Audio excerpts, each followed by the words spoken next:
నమస్తే అండి, welcome to the my channel Andhra వంటలు. ఇప్పుడు మీకు బాదం పాలు తెలుసు కదండి అందరికీ. అది ఇంట్లోనే ఎప్పటికప్పుడు ఓన్లీ పాలలో పౌడర్ ఒకటి కలుపుకుంటే చాలు అనేలా ఎలా చేసుకోవాలనేది నేను చూపిస్తానండి. ఇప్పుడు ఎలాగో వేసవకాలం కాబట్టి చల్లగా కలుపుకొని ఫ్రిడ్జ్లో పెట్టుకుంటే చాలా బాగా ఎంజాయ్ చేయొచ్చు మీరు. దానికి ఒక 50 గ్రాములు బాదం పప్పు తీసుకున్నానండి. అలాగే ఒక 60 గ్రాములు జీడిపప్పు సగం తీసుకున్నా సరిపోతుంది. అలాగే ఒక 6 యాలక్కాయలు తీసుకున్నానండి. దీంట్లోకి కొంచెం పంచదార కూడా వేయాలి. ఒక 2 స్పూన్స్ సరిపోతుంది.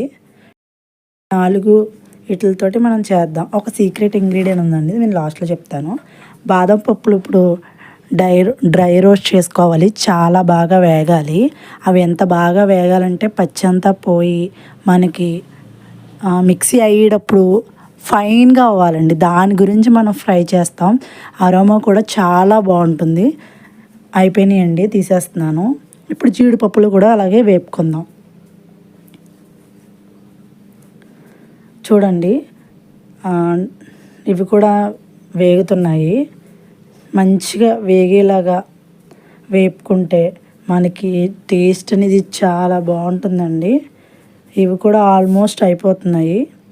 ఇవి కూడా వేగిన తర్వాత ప్లేట్లోకి తీసేసుకుందాం. చూస్తున్నారా, వేగిపోయినాయండి. చాలు, ఇలాగా నేను తీసేసుకుంటున్నాను ప్లేట్లోకి. ఇప్పుడు అదే వేడి పెనం మీద యాలక్కాయలు చెప్పాను కదండి, ఒక 6, అవి కూడా బాగా వేగాలి.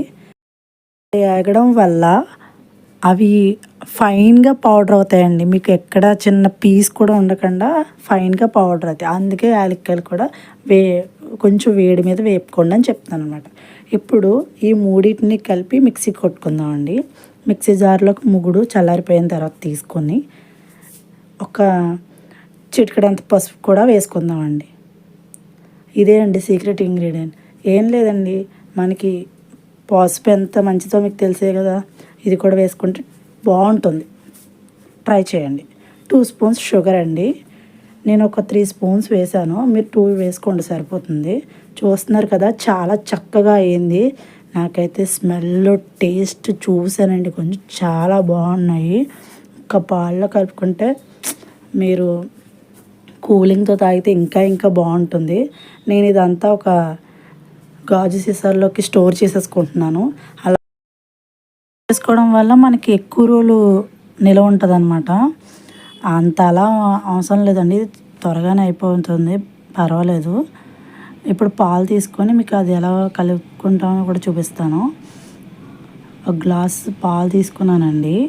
చూస్తున్నారు కదా, గోరువెచ్చగా చేసుకొని దాంట్లోకి ఒక 1.5 స్పూన్ వేసాను నేనైతే. మనం దాన్ని బట్టి ఎలాగైనా వేసుకోవచ్చు, అంత కలుపుకోవచ్చు. ఇంకేమి పంచదార ఆల్రెడీ వేసాం కాబట్టి నేనైతే చెప్పాను కదండి, ఎక్కువ వేసాను, ఇంకా కలపక్కర్లేదు. ఒక 2 స్పూన్స్ వేసి మీరు చేసుకుంటే కనుక ఇన్స్టెంట్గా మళ్ళీ కలుపుకోవాల్సి వస్తుంది. ఇప్పుడు నేనైతే ఏం కలపక్కర్లేదు, నార్మల్గా అది వేసుకొని మిక్స్ చేసుకొని ఇంకా తాగేయడమే. టేస్ట్ అయితే చాలా బాగుందండి. ఇంకా పిల్లలకి కూడా ఇవ్వాలి అనుకుంటే కనుక మనం పంచదార బదులు బెల్లం వాడుకుంటే పిల్లలకి కొంచెం బాగుంటుంది. ఎక్కువగా అవాయిడ్ చేస్తాం కదండి, ఎక్కువగా బెల్లం, పటికి బెల్లం అయితే కొంచెం బాగుంటుందని నా ఒపీనియన్. మీకు ఈ బాదం పాలు చేయడం అనేది నచ్చినట్టయితే లైక్ చేయండి, షేర్ చేయండి, సబ్స్క్రైబ్ చేయండి. Thank you for watching.